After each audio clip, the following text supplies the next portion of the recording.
Olá amigos, bem-vindos aos nossos encontros contábeis, professor Alves aqui.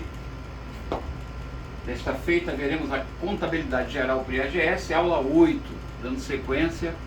Aula anterior nós vimos escrituração, as fórmulas de lançamento, depois vimos os livros contábeis e os erros, mais comuns, e as soluções. E hoje vamos dar sequência ao nosso roteiro. Então esgotamos o tópico 4 na aula anterior. Hoje vamos entrar no tópico 3, atos e fatos administrativos, que serão ministrados em dois encontros, duas aulas, aula 8 e aula 9. Então, aula 8, parte 1. Muito bem, primeira coisa importante é entendermos que, dentro da nossa rotina contábil, primeiro ocorre o fato, como nós vimos algumas vezes, consultamos o plano de contas para escolher as contas de débito e crédito, lançamos o diário, em seguida transcrevemos para o razão, o livro razão, folha ou para o T, razonete. Perfeito? Estamos nesse momento. Agora a gente vai ver esses atos e fatos de uma forma mais teórica, mas sem nunca deixar de ver o reflexo no patrimônio. Então, o importante da aula é entender o conceito de atos e fatos e entender como as contas são registradas e em que locais elas vão refletir. Ou seja, as contas patrimoniais serão agrupadas, conforme a lei, no balanço patrimonial, como já vimos na aula 6, e as contas de resultado serão agrupadas na demonstração do resultado, como a gente vai ver futuramente, mas estamos vendo já, assim, a fase inicial, Vai ficar na demonstração do resultado, ou seja, fora do patrimônio, e uma vez apurado o resultado, o lucro ou prejuízo, este refletirá no PL, perfeito? Então já deixei um quadrinho aqui montado, se é que a gente pode chamar de quadro, mostrando aqui o ativo, o passivo PL, um capital inicial de 1.000, só para configurar a existência de um patrimônio. Lembrando que o patrimônio, então, é aqui, o balanço patrimonial, e o resultado aqui embaixo, demonstração de resultado, e o que der aqui, lucro ou prejuízo, irá refletir no PL, como já vimos em algumas vezes, tá? Então é importante entender essa lógica. Muito bem, primeiro vamos falar de atos, para depois falar de fatos. Qual a diferença de atos e fatos, Alves? Bom, ato administrativo são ocorrências que não afetam o patrimônio, tá? Então, é uma transação econômico-financeira? Não é, porque ela não afeta o patrimônio no momento que ocorre. Pode ser que haja, no futuro, alguma alteração.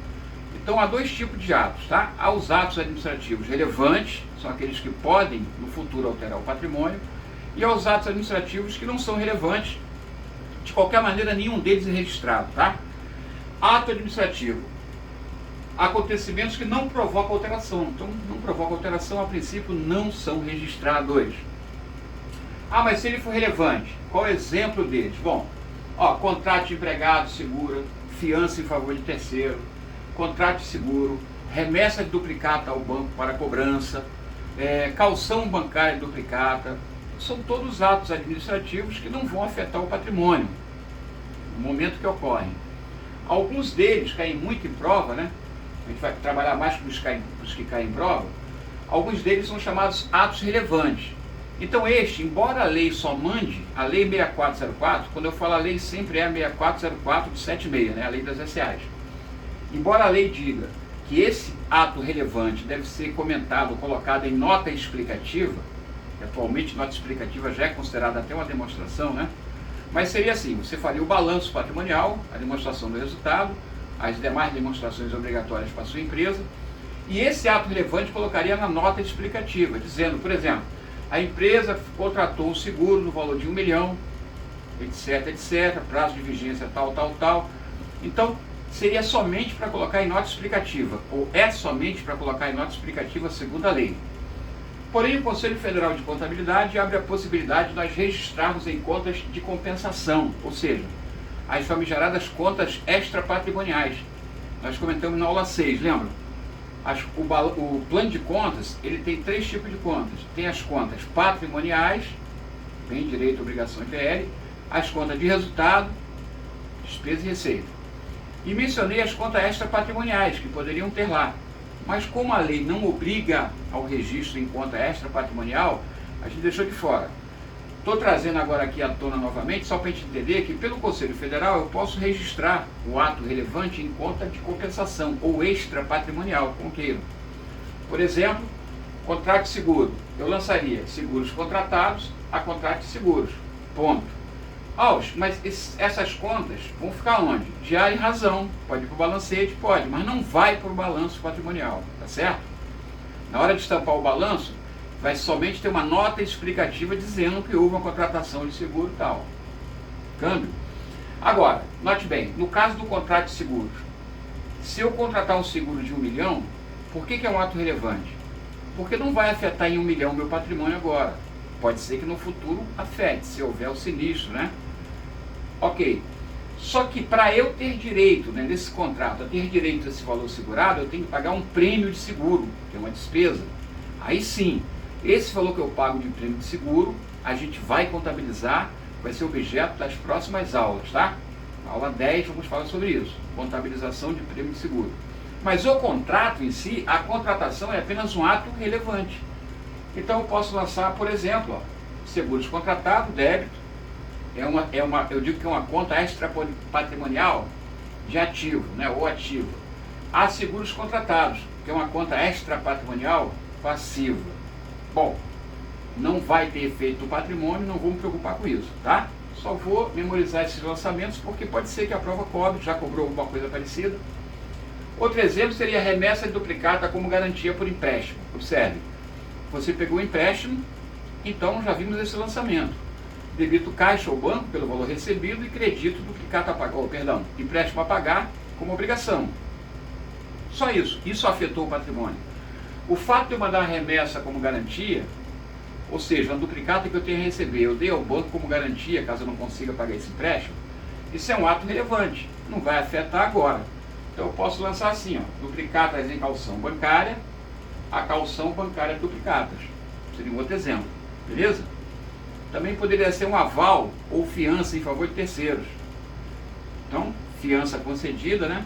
Fiança de terceiros, há contrato de fiança, ou avaliação, ou, no caso de eu ser fiador ou avalista, tanto faz.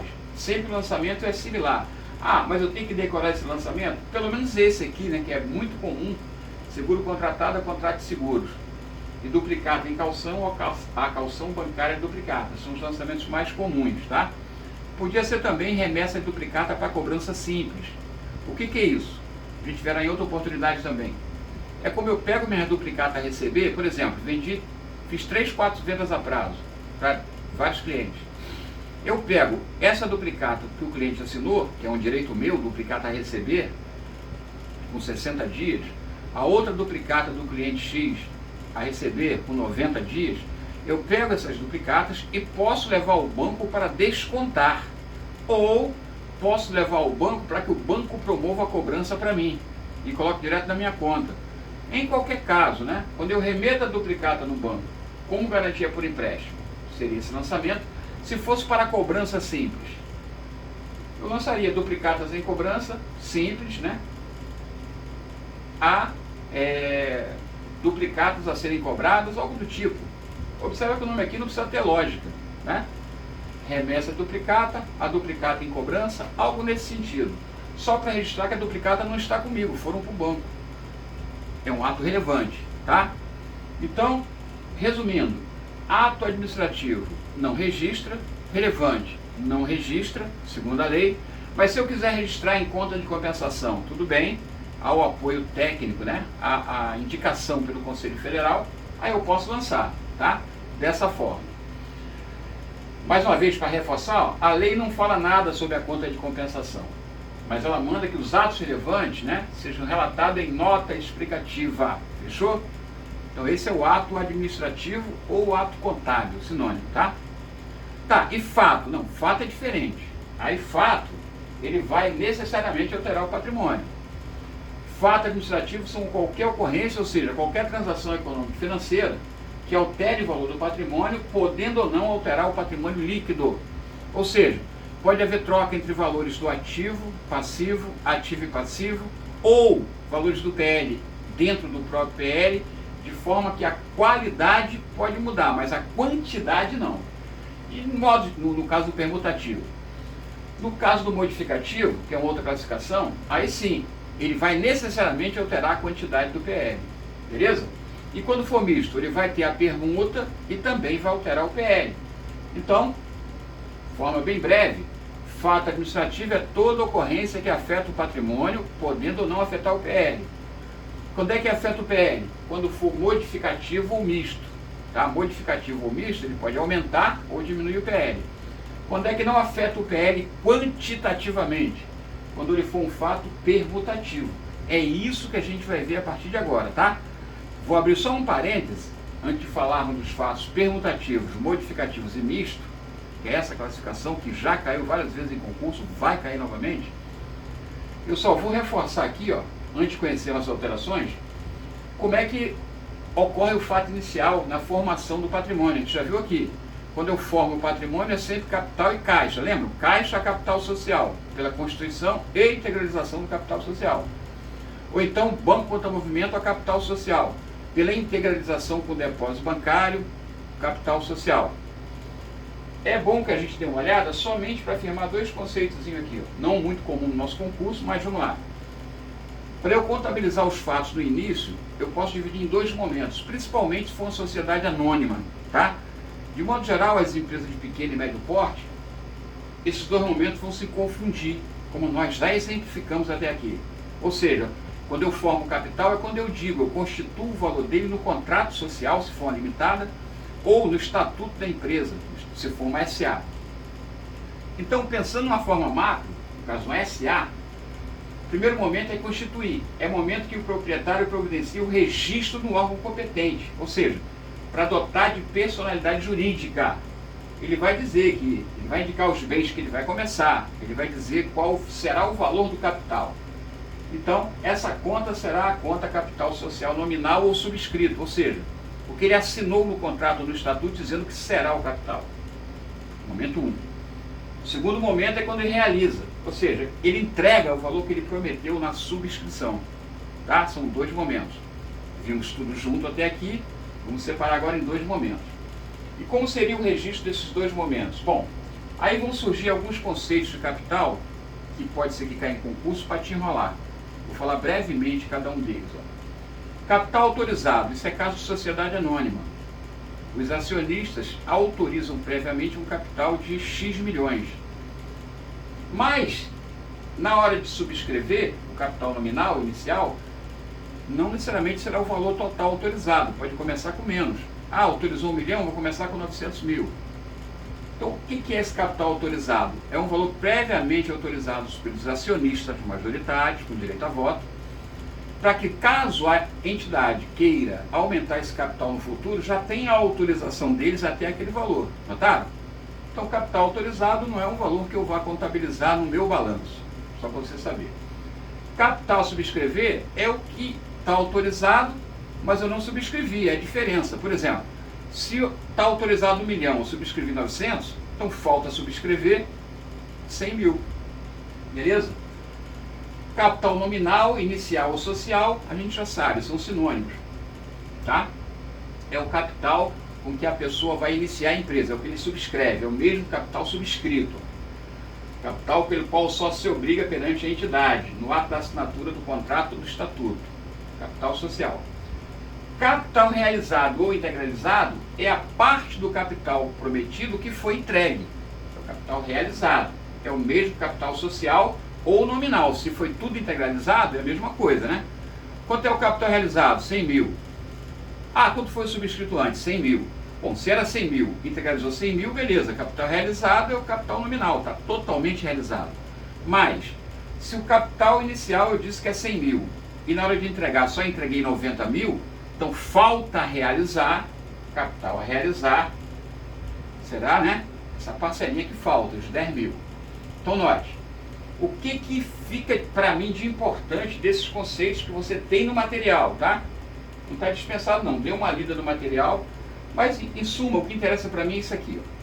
Ó. Autorizado eu não contabilizo, a subscrever não contabilizo, está registrado no livro. Subscrito, isso eu contabilizo, é o capital social realmente, o capital subscrito mesmo capital social. Capital integralizar é o que falta eu entregar do que eu subscrevi. E capital realizado é a diferença entre o que eu prometi e já entreguei, tá? E falta integrar, perdão. Prometi 800, falta entregar 240, então está realizado 560. O que eu vou registrar na contabilidade? Capital subscrito e a realizar. Então, ó, todos esses conceitos, só para saber, você vai ler no material para fixar. O que eu disse está lá, está com os conceituados direitinho. Aqui só me interessa que você saiba o seguinte, ó, eu tenho que subscrever no primeiro momento, que é uma subscrição do capital. Depois que eu subscrevi, dias depois, eu vou realizar, eu vou entregar em dinheiro aquilo que eu prometi. Então, para ficar fácil entender, ou para melhorar o entendimento, vamos ver aqui, por exemplo, nessa situação aqui, vamos supor que o capital seja 1000, tá? Eu não integralizei, eu estou no momento 1, tá? Leia o momento 1 ali. Momento 1, eu debito o capital a realizar. O capital a realizar é um direito da empresa contra o sócio. Porque se ele prometeu no contrato integralizar 1000, por exemplo, então ele é obrigado a integralizar 1000. Então a empresa passa a ter um direito contra o sócio. Fala assim, pô, mas a empresa é do proprietário? Como assim? Sim, mas são pessoas distintas, não esqueça. Sócio, acionista é pessoa física. A empresa é pessoa jurídica. Então os patrimônios são o quê? Separados, conforme vimos lá no início o princípio da entidade, né? O patrimônio do sócio é um, o patrimônio da empresa é outro. Então se o sócio diz que vai integralizar o valor de 100 mil, ele é obrigado a integralizar 100 mil. Se ele não fizer isso, ele vai ficar em mora, vai ficar em débito, né? Vai ficar em dívida com a própria empresa. Então no primeiro momento eu lanço o direito da empresa constituindo o capital, momento 1. Então capital social 1000, ó. E o direito da empresa seria aqui, né? Capital a realizar. Preste bem atenção, deveria ser aqui, é direito da empresa. Mas por força de lei e para melhor análise do patrimônio, foi determinado que lançássemos aqui, ó, capital a realizar, por exemplo, tá? Vamos dizer que realizou 80%, 800, tá? 800. Então se, aliás, não integralizou nada no primeiro momento, vamos botar os 1000 todos aqui. Só prometeu, não entregou nada. Então note, ó, no momento 1, que você consegue ler aqui comigo, ó, o capital a realizar, aqui eu botei o valor de 800 acompanhando o slide, ali eu dei um outro valor, mas a ideia é a mesma, tá?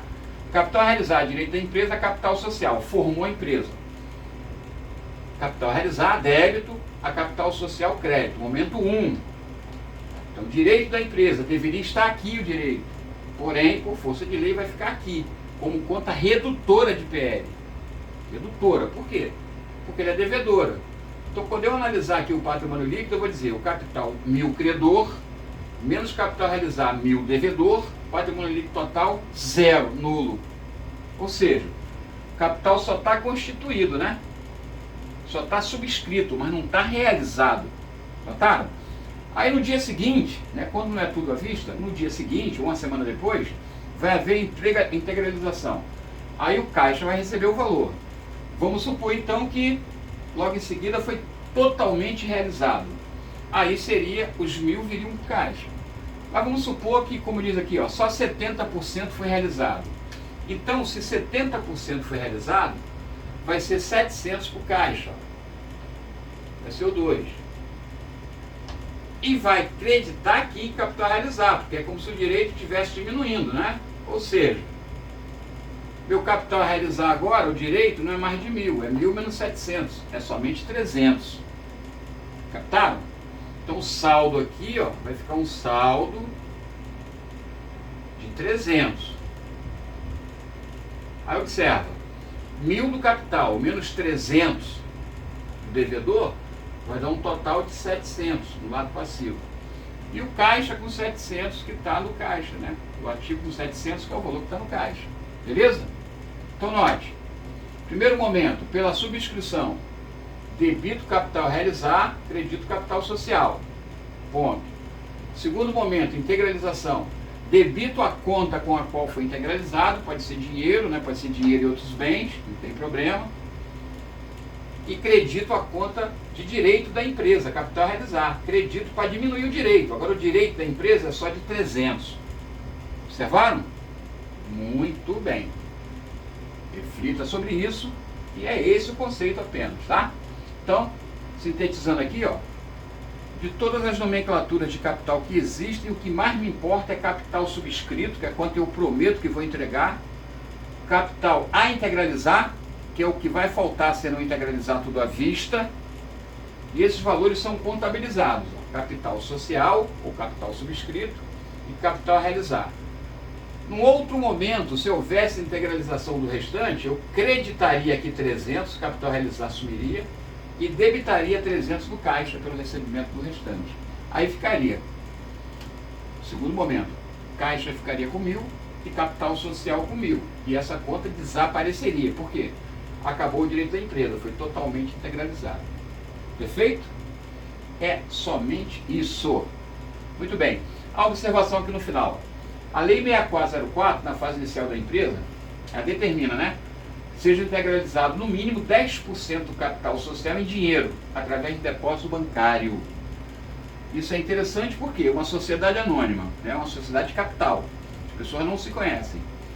Para que haja maior transparência e uma certa segurança dos investidores, se o capital é 100.000, pelo menos 10.000 tem que estar no banco, para começar a vida da empresa, começar as operações. Isso está na Lei 6404, tá? Muito bem. Isso pode cair em prova, muito difícil, mas é um conceito bom de você guardar. Pronto. Agora sim. Agora vamos voltar ao nosso patrimônio. Vamos supor que esse capital a realizar foi realizado, tá? Acreditei 300, debitei o caixa 1.000. Então ficou assim, ó, sumiu o capital a realizar, beleza? Sumiu. Ficou só o capital social. O total aqui passou a ser 1.000. 1.000. O caixa recebeu os outros 300 de capital a realizar, ficou também com 1.000. Maravilha. Então está assim nosso patrimônio. O total do ativo também ficou 1.000. Beleza? Perfeito. Então agora sim, já está formado meu capital. Vamos ver como é que ocorre agora as alterações, ou como ocorrem as alterações. Após formado, principalmente haverão modificações no ativo, no passivo, ou no ativo e no passivo concomitantemente, e pode haver até reflexo no patrimônio líquido. Só que há 3 tipos de fatos, como vimos, né? Fato permutativo, que a gente vai trabalhar agora, fato modificativo e fato misto. O fato modificativo e o misto, o nome já diz, né? O modificativo modifica, ou seja, aumenta ou diminui a situação líquida. E o misto, por conter o modificativo, também vai aumentar ou diminuir o patrimônio líquido. Mas o primeiro tipo, permutativo, importante, ó, também chamado compensativo ou qualitativo, então é um sinônimo, fato permutativo, compensativo ou qualitativo. Ele mexe só na qualidade, então o nome já indica. Ele não altera quantitativamente o PL. Ou seja, ele não pode aumentar nem diminuir o PL em hipótese alguma, para que seja um fato permutativo, tá? O máximo que a gente pode, o máximo de informação sobre ele, só envolve conta patrimonial, bem, direito, obrigação e PL. Sempre. Não envolve conta de receita e despesa jamais. Ele só permuta, só troca elementos dentro do patrimônio. Ah, mas tem PL aqui aumentando ou diminuindo, mas observa, quando o PL aumenta, nesse tipo de alteração, ele também diminui do mesmo valor. Significa que pode mexer na qualidade do PL, não pode mexer na quantidade. Em outras palavras, se um fato permutativo envolver conta de PL, a débito ou a crédito, a contrapartida terá que ser também do PL. Para quê? Para que haja compensação de valores. Para que ele não aumente nem diminua o patrimônio líquido. Beleza? Muito bem. Então, quais são os tipos de alterações que ele pode causar? 1, 2, 3, 4, 5 tipos de alterações. Vamos ver cada uma, tá? Primeira alteração, o ativo aumenta e diminui. Eu botei um exemplo. Compra de imóveis à vista por 1.000. Observa. Sai 1.000 do caixa, entra 1.000 imóveis. Por exemplo, aqui, ó, só ver. Tem 1.000 aqui, ó. Acredito 1.000 no caixa, ele diminui, né? E debito 1.000 imóveis. Aí aumenta. Aumenta o saldo do ativo, diminui. Então, note, o caixa zerou, total do ativo, 1.000 imóveis. Foi só uma permuta, eu troquei dinheiro por imóveis, notaram? Isso é um fato que promove alteração dentro do ativo. Outros fatos similares. Compra de qualquer bem à vista, com certeza é. Outro exemplo seria retirar do caixa e depositar no banco. Também aumentaria o banco no ativo, diminuiria o caixa no ativo. Mesmo efeito. Outro exemplo, recebimento de um direito. Eu tenho direito no ativo. Se eu recebo, sai o direito, entra dinheiro. Também mexe só dentro do ativo. Outro exemplo, se eu pagar uma despesa antecipada. Por exemplo, paguei um aluguel antecipadamente. Significa, eu paguei antes de morar. Não é despesa. Por quê? Não houve fato gerador. Então sai dinheiro do caixa, mas volta para o ativo com o nome aluguel, despesa de aluguel a vencer. É um ativo. Já vimos em aulas anteriores, tá? Força esse conceito. Tudo isso é a primeira alteração. Observa que só mexe dentro do ativo. Importante, o total do ativo permanece o mesmo, né? Não afeta a quantidade do patrimônio bruto também. O PL é claro que não pode mexer mesmo. Beleza? Primeiro tipo de alteração. Vamos ver o segundo tipo de alteração. Compra de veículo a prazo por 5 mil. Compra de veículo a prazo por 5 mil. Então observe, eu estou com esse mesmo patrimônio. Comprei o veículo a prazo. Então, ó, esse aqui foi contra esse aqui. Ó. Esse aqui foi o 1 contra o 1. Comprei o veículo. Vai surgir veículo aqui, ó. Qual o valor do veículo que eu comprei? 5 mil. Então vou debitar aqui 5 mil. Tá? É o lançamento 2. Vai aumentar meu ativo. Beleza. Contrapartida. Foi a prazo. Então vou acreditar uma conta, eu botei ali financiamento a pagar. Então vou botar aqui, ó, financiamento, qualquer coisa a pagar. É obrigação de pagar. 5 mil. Contrapartida 2. Então note, vai aumentar a minha obrigação, né? Credor, vai aumentar. Então, ó, tanto o lado ativo quanto o passivo aumentou em 500. Passou a ser 1.500, ó. Alves, você falou que não pode aumentar o patrimônio. Não, não pode aumentar o patrimônio líquido, nem diminuir. Mas o patrimônio bruto, né? O ativo é o bruto, aumentou. Observa, o lado de cá também aumentou, mas a parte do PL continua sendo 1.000, do capital social, notaram? Então, esse é um tipo de fato que acarreta aumento no patrimônio bruto. Ele mexe na qualidade e na quantidade do patrimônio bruto, mas não afeta quantitativamente o patrimônio líquido. Importante isso, hein? Então, é um fato permutativo. Observe, o exemplo 1 mexeu com ativo somente, o 2 já mexeu com ativo e passivo. Ó. Aumentou aqui, mas aumentou aqui também. Aumentou o total aqui, mas não mexeu com o PL. Show? Exemplo 3. Pagamento de obrigação por financiamento no valor de 1.000. Observa. Eu vou pagar agora esse financiamento com o valor de 1.000. Como aqui não tem dinheiro no caixa, né, o caixa está zerado, eu vou inventar. Só para você entender a lógica. Faz de conta que eu vou pagar com móveis. Peguei os móveis e dei em pagamento. Beleza? Não é comum. Pode acontecer? Pode. Não é comum. Mas como aqui meu saldo do caixa está zerado, não é isso? Está zerado aqui o saldo. Vou pagar com móveis. Então seria, eu vou creditar 1.000, estou pagando 1.000. Creditar 1.000, porque eu vou dar em pagamento, é o 3. E a obrigação vai receber o 1.000. Ó. É o 3. Então vai diminuir a obrigação, concorda? Então o saldo dela aqui vai ser 4.000. Ó. Saldo. 4.000. Beleza? 4.000. 4 mais 1, 5. Beleza? 5. Aliás, aqui antes não era 1.500 não, gente. Aqui antes era 6.000, né? Porque era 5.000. Eu botei como que fosse 500. Beleza? Então fiquei, ó, só com os 5.000, porque 1.000 eu dei em pagamento. Mesma coisa aqui, ó. 4 com 1, só 5.000, porque 1.000 diminuiu a obrigação. Beleza? Essa é a ideia. Quando o fato diminuiu aqui, ó, o ativo, diminuiu o passivo, observa, saiu móveis, diminuiu o ativo, saiu obrigação, diminuiu o passivo, manteve a igualdade da equação patrimonial, isso que você tem que observar. O fato permutativo sempre vai mexer com ativo ou com ativo e passivo, aumentando ou diminuindo, porém não vai afetar a quantidade do PL. Essa é a máxima, tá? Esse foi o exemplo 3. Agora eu vou colocar aqui mais nítido, vou colocar os saldos como estavam aqui, para ficar mais limpo, para a gente dar outros exemplos. Então vai ficar muito poluído aqui. Ó, o móvel sumiu.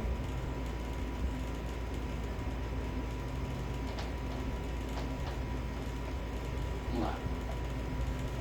Eu fiquei somente com o veículo aqui. A coisa que nem pode isso, né? Não é muito correto isso não, mas tudo bem.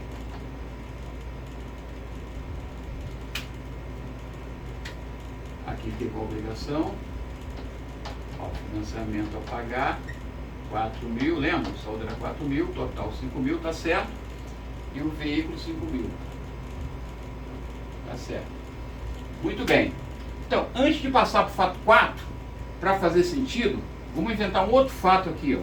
Vamos pegar o fato, primeiro exemplo do 1. Vendi o veículo à vista por 5.000, tá? Só para voltar à estaca anterior. Então, se eu vendi por 5.000, eu acredito o veículo 5.000, lançamento 4, tá? E debito caixa 5.000, recebi em dinheiro. Pronto, acertei minha contabilidade, agora ficou certo. Caixa ficou com 5.000, essa conta sumiu, ó, ficou zerada, beleza. E meu total aqui ficou 5.000. Pronto, 5.000, maravilha. Vamos em frente então. Outro tipo de fato agora. 4. Novação de dívida com financiamento de 4.000 de curto para longo prazo. Ou seja, essa dívida que eu tenho aqui de 4.000, eu vou negociá-la. Eu vou transformar no banco em uma dívida de longo prazo. Eu teria que pagar, sei lá, daqui a 3 meses. Eu negocio para pagar 2 anos. Beleza? Então essa dívida vai sair daqui, ó. Eu debito, ó, 4.000, vai sair daqui do ativo circulante. Vou chamar aqui de 5, tá? E vou abrir uma outra conta aqui também, chamada financiamento, também a pagar. Só que longo prazo, né? Longo prazo, ou seja, não circulante, 4.000. Então morreu aqui. Saiu do curto, saiu do passivo circulante para o passivo não circulante. Ou seja, eu transferi uma dívida que venceria agora para uma que vai vencer mais à frente. Então, diminui a obrigação de 4.000 e volta a aumentar. Sai do curto prazo e vai para o longo prazo, notaram? Esse fato é a chamada novação ou renegociação de dívida. Show? Então, é um fato permutativo, só mexe com o passivo, não altera o PL. Só mexe na qualidade do passivo. Tranquilo? Muito bem. Agora, o último tipo de alteração. Mexendo dentro do PL. Aumenta o capital social no valor de 1.000 utilizando reserva de lucro. Bom, então agora não vai servir mais esse patrimônio para mim. Vamos pensar no outro. Esse patrimônio já serviu ao que interessava. Passou. Vamos pensar no outro patrimônio agora. Tá? Vamos supor que eu tenho aqui, ó, capital de 1.000 e eu tenho aqui uma reserva de lucro. Ó, reserva de lucro no valor de 4.000. Tá? Então está assim meu patrimônio. Eu tenho uma reserva de 4.000, tenho capital de 1.000 e está tudo no meu caixa, 5.000. Aí o fato é aumentar o capital social no valor de 1.000 utilizando a reserva de lucro. Ou seja, eu vou alterar meu contrato social e vou dizer que o capital que era de 1.000 vai aumentar mais 1.000 e não vai ser nada integralizado. Eu vou usar o crédito que eu tenho aonde? Em reserva de lucro. Aqui, ó. Então, lançamento, eu debito reserva de lucro 1.000, tá? Vou chamar de lançamento 6, e credito capital 1.000, 6. Com isso, a reserva de lucro vai ficar com saldo, né? De 3.000, ó, saldo 3.000. O capital vai ficar com saldo de 2.000, é 1.000 mais 1.000, 2.000, ó, 2. Mais o saldo de 3 vai ficar com os mesmos 5.000. E o total do ativo é somente o caixa, 5.000. Então o que aconteceu? Ó, diminuiu reserva aqui, mas aumentou o capital aqui. Ou seja, houve uma permuta dentro do próprio PL, como você enxerga aqui, ó. Diminuiu reserva de lucro, aumentou o capital social, mexeu na qualidade. Mas a quantidade é a mesma. Antes o PL era 5.000, continua sendo 5.000. Só que não é mais 1.000 de capital e 4.000 de reserva. Agora é 2.000 de capital e 3.000 de reserva. Ou seja, houve uma alteração qualitativa dentro do PL, mas não mexeu na quantidade. Beleza? Esse é o último tipo de alteração que pode ocorrer de fatos permutativos. Muito bem, estamos chegando ao final. Vamos agora só exercitar, para ver se nós entendemos. Como é que cai em concurso? Primeiro dá um replay aí sintetiza a aula. Então, a pedidos, vamos sintetizar. Quando eu tenho atos e fatos, eu separo. Atos não são registrados. Fatos são registrados.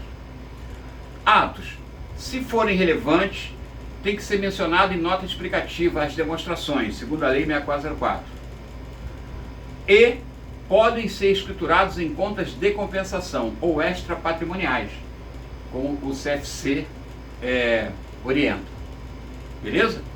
Exemplo de ato administrativo: contrato de seguro, aval e fiança em favor do terceiro, remessa duplicata para cobrança simples, remessa de duplicata como garantia por empréstimo.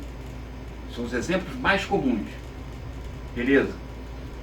Ato, então, não é registrado. Só é registrado se for relevante em conta de compensação. E para a Lei 6404, não precisa nada disso. Basta colocar o ato relevante em nota explicativa às demonstrações. Fechou? Quando formo uma empresa, eu tenho dois momentos para o capital social. Primeiro, subscrição. Eu vou dizer quanto será o valor do capital social ou nominal, tá? Segundo momento, eu vou integralizar o valor que eu prometi. Se for tudo um momento só, como a gente estava vendo, eu faço direto. Se for tudo em dinheiro, caixa capital. Se for em dois momentos, primeiro pela subscrição, eu faço capital a realizar, que é uma conta de direito da empresa quanto sócio, a capital social. Isso eu formei o capital. No segundo momento, na hora de integralizar, eu credito a conta capital a realizar e debito a conta caixa, se for entregue em dinheiro. Perfeito? E os fatos administrativos? Podem ser de três tipos. Os fatos sempre alteram o patrimônio, podendo ou não alterar o PL. Ponto. Como se classificam? Permutativo, quando é só permuta, ativo com ativo, passivo com passivo, ou PL com PL, sem jamais alterar a quantidade do PL. O fato permutativo não altera a quantidade do PL. Exemplo: quando há alteração no ativo, o ativo aumenta e diminui, pode ser compra à vista de bem, pode ser recebimento de direito, pode ser depósito bancário, vários fatos, você imagina que você puder aí, que se encaixe nessa alteração. Pode ser uma compra a prazo, aumenta o ativo e aumenta a obrigação. Pode ser um pagamento de obrigação, sai dinheiro do caixa e sai a obrigação. Notaram? Pode ser inovação de dívida, sai do passivo e volta do passivo num prazo mais longo, escriturado com um prazo mais longo. Ou pode ser dentro do PL, usar uma conta de PL para agregar outra conta do próprio PL, mexendo na qualidade, mas não na quantidade. O exemplo que foi dado foi reserva de lucro transformando-se em capital. Beleza? Ponto final, é isso aí. E como é que fica aí as questões de prova? Simples. A companhia comercial que, sem capital social autorizado, fez o seguinte lançamento: capital integralizar a capital social. Ora, capital realizar, direito da empresa, a capital social, o valor que será o capital. Isso se trata mais do que? É simplesmente a subscrição do capital, letra B, né? Acabamos de falar. Tá? Se cair na prova é somente isso, é bem simplesinho. 2. Considere os seguintes atos e fatos. Aquisição de mercadoria a prazo. Aí você raciocina assim: bom, aquisição de mercadoria a prazo, aumenta o ativo porque entra a mercadoria e aumenta o passivo porque entra a obrigação. 2. Recebimento de parcela de conta a receber de cliente. Diminui o direito de receber e aumenta o caixa, né? Está dentro do ativo, é fato também. Contrato de seguro, esse é ato. Concessão de fiança, é ato. Realização de aplicação financeira de parte do saldo de banco. Vou aplicar saldo de banco, ou seja, eu vou tirar do banco e botar em aplicação financeira, vou mexer dentro do ativo. Fato também. Então, classifica-se como fato permutativo apenas, o 1, aquisição de mercadoria a prazo, né? Qual a consequência? Aumenta o ativo e aumenta a obrigação. Recebimento de direito, aumenta o ativo, diminui o ativo. Aumenta dinheiro, diminui direito. Contrato de seguro não é, fiança não é. Realizar a aplicação financeira, diminui o saldo do banco e aumenta o saldo de aplicação financeira. Então, 1, 2 e 5. D de dado a resposta. São fatos permutativos. Beleza? E todos os fatos permutativos aqui, todos os dois aqui, ó. Tanto o recebimento de parcela como realização de aplicação financeira são dentro do próprio ativo, né? Aumenta e diminui o ativo. Já o 1 não. Mercadoria a prazo, aumenta o ativo e aumenta a obrigação, aumenta o passivo. Tá? Só para você fixar bem essa ideia. 3. Sendo fato administrativo ocorrência que tem por efeito alteração na composição do patrimônio, são todos os eventos que ocorrem na empresa passíveis de determinar um valor monetário. Beleza? Classifico-se em 3 grupamentos, 3 grupos. Permutativo, modificativo e misto. Assinale a opção correta sobre os fatos administrativos permutativo. Ele quer só permutativo. Gera mudança real na expressão monetária da situação líquida. Não, não gera mudança na expressão monetária da situação líquida. Né? Ele tem que gerar o quê? Ele tem que gerar alteração qualitativa. Ele não pode aumentar quantitativamente o PL. Ele pode aumentar, sim, o patrimônio bruto. A quantidade do patrimônio bruto pode, do patrimônio líquido não. B. São fatos que acarretam troca, permuta, isso, entre elementos do ativo, do passivo ou de ambos, porém sem provocar alteração no PL, alterando apenas a composição qualitativa dos elementos pertencentes ao patrimônio. Perfeito. É a resposta. Ele só mexe na qualidade, por isso é um fato permutativo ou qualitativo. Resposta veio de bola. C. Envolve uma conta patrimonial e uma conta de receita. Não. Permutativo só envolve conta patrimonial. Ativo com ativo, ativo com passivo, passivo com passivo. Ou, se for PL, PL com PL. Tá? Pode envolver conta de receita e despesa. Também não. Se envolver receita e despesa, vai ser modificativo ou misto. Veremos na aula que vem. Então a resposta correta aí, B de bola. E nosso cafezinho. Gente, concluímos então aqui a aula 8. Vimos a ideia de ato administrativo e fato. Focamos hoje mais no fato permutativo. Próximo encontro, fatos modificativos e mistos. Forte abraço e até o próximo encontro.